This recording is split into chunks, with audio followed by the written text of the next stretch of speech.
The left arm bit of swing, I thought he might have bowled with a little bit of turn and purchase, but he bowled back of a length. It was hard to get away. So এমন হার সত্যি হতাশাজনক। তবু যে সমীকরণে সেমিফাইনালে খেলবে বাংলাদেশ, বিস্তারিত জানুন দর্শক পুরো ভিডিও জুড়ে। গ্রুপ পর্বে 4 ম্যাচের 3টিতেই জয় পেয়েছিল বাংলাদেশ, আর সবকটি জয়ে বড় অবদান ছিল বোলারদের। এবার সুপার 8-এ এসে ব্যর্থ তাসকিন আহমেদ, মুস্তাফিজুর রহমানরা। তাতে অস্ট্রেলিয়ার বিপক্ষে ন্যূনতম লড়াইটুকু করতে পারেনি বাংলাদেশ। বৃষ্টিবিঘ্নিত ম্যাচে ডিএল মেথডে 28 রানে জয় পেয়েছে অজিরা। শুক্রবার স্যার ভিভিয়ান রিচার্ড স্টেডিয়ামে টসে হেরে শুরুতে ব্যাট করতে নেমে নির্ধারিত 20 ওভারে 8 উইকেট হারিয়ে 140 রান সংগ্রহ করে বাংলাদেশ। দলের হয়ে সর্বোচ্চ 41 রান করেন শান্ত।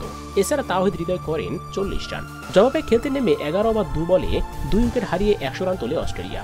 এরপর বৃষ্টিতে আর খেলা চালিয়ে দেওয়া সম্ভব না হলে ডিএল মেথডে 28 রানে জয়ী হয় অস্ট্রেলিয়া। কেননা 11.2 ওভার খেলা হলেও 11.2 ওভারে বাংলাদেশের রান অস্ট্রেলিয়ার থেকে 28 রান পিছিয়ে থাকায় ম্যাচ জিতে যায় অস্ট্রেলিয়া। এদিন অস্ট্রেলিয়ার হয়ে 53 রানে টর্নেডো ইনিংস খেলেন ডেভিড ওয়ার্নার। এদিন ম্যাচ শেষে উপস্থাপকের করা প্রশ্নে বাংলাদেশকে নিয়ে ডেভিড ওয়ার্নার বলেন, এটা সত্যি হতাশাজনক হার। এমন হার যে কেউই মানতে পারবে না। যদিও পুরো খেলা হলে ম্যাচটা আমরা জিততাম, তবে বাংলাদেশও আমাদের কমে ছাড়তো না। কেননা ডেথ ওভারে তাদের বোলাররা দুর্দান্ত বোলিং করে। বৃষ্টি না আসলে পুরো খেলা মাঠে গড়ালে হয়তো আমাদের কঠিন পরীক্ষা দিতে হতো।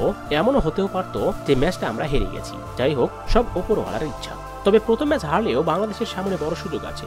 ভারত এবং আফগানিস্তানকে হারাতে পারলে সরাসরি সেমিফাইনাল খেলতে পারবে বাংলাদেশ, এমনটাও বলেন ডেভিড ওয়ার্নার। তো দর্শক, ম্যাচ শেষে উপস্থাপকের করা প্রশ্নে বাংলাদেশকে নিয়ে ডেভিড ওয়ার্নারের করা এমন মন্তব্য আপনারা কিভাবে দেখছেন অবশ্যই কমেন্ট করে জানিয়ে দিন। এ নিয়ে আপনার মূল্যবান মতামতটি আমাদের ভিডিওর কমেন্ট বক্সে।